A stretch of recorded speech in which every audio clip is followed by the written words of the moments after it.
কুরবানি ঈদ আসলে সবাই আনন্দিত হয়। কুরবানির গরু কিনবে, কুরবানি দেবে, গরুর গোশত খাইব, সবাই আনন্দিত কুরবানি ঈদ আসলে। যার যার সামর্থ্য অনুযায়ী কুরবানি দেয় সবাই। কেউ 10 কোটি টাকা দিয়ে, কেউ 5 কোটি টাকা দিয়ে, কেউ 10 লাখ টাকা দিয়ে, কেউ 5 লাখ টাকা দিয়ে, কেউ 2 লক্ষ টাকা দিয়ে, কেউ 10,000 টাকা দিয়ে, যার যার সামর্থ্য অনুযায়ী কুরবানি দেয় আল্লাহর রহমতে। কেউ গরু কিনে, কেউ ডাহা কিনে, কেউ গাই কিনে, কেউ মহিষ কিনে, কেউ ছাগি কিনে, কেউ মেরা কিনে, যার যার সামর্থ্য অনুযায়ী সবাই যে যেটা কিনে আল্লাহর রহমতে। কুরবানি দেওয়া হয় আল্লাহর রাস্তায়, আত্মীয় স্বজনের জন্য, ফকির মিসকিনের জন্য এবং নিজের জন্য।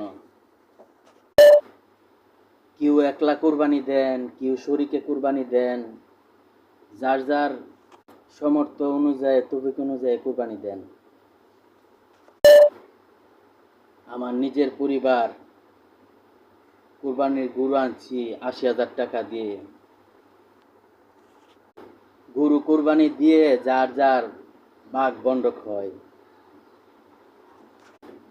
ভাগ বন্টক থেকে আত্মীয় স্বজনকে দেওয়া হয়, ফকির মিসকিনকে দেওয়া হয়, নিজের জন্য রাখা হয়। এই দ্বারা ঈদের আনন্দ হয়।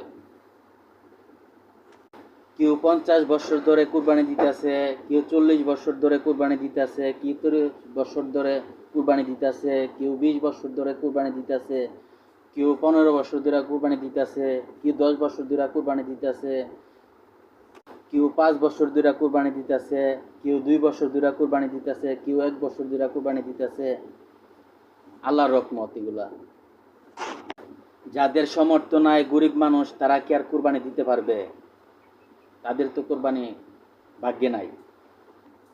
যারা কুরবানি দেন তারা এক কুরবানির গোশত আরেক কুরবানি পর্যন্ত খান। যারা গরিব মানুষ কুরবানি দিতে পারে না, তারাও এক কুরবানির গোশত আরেক কুরবানি পর্যন্ত খান। আল্লাহ তাআলার রহমত।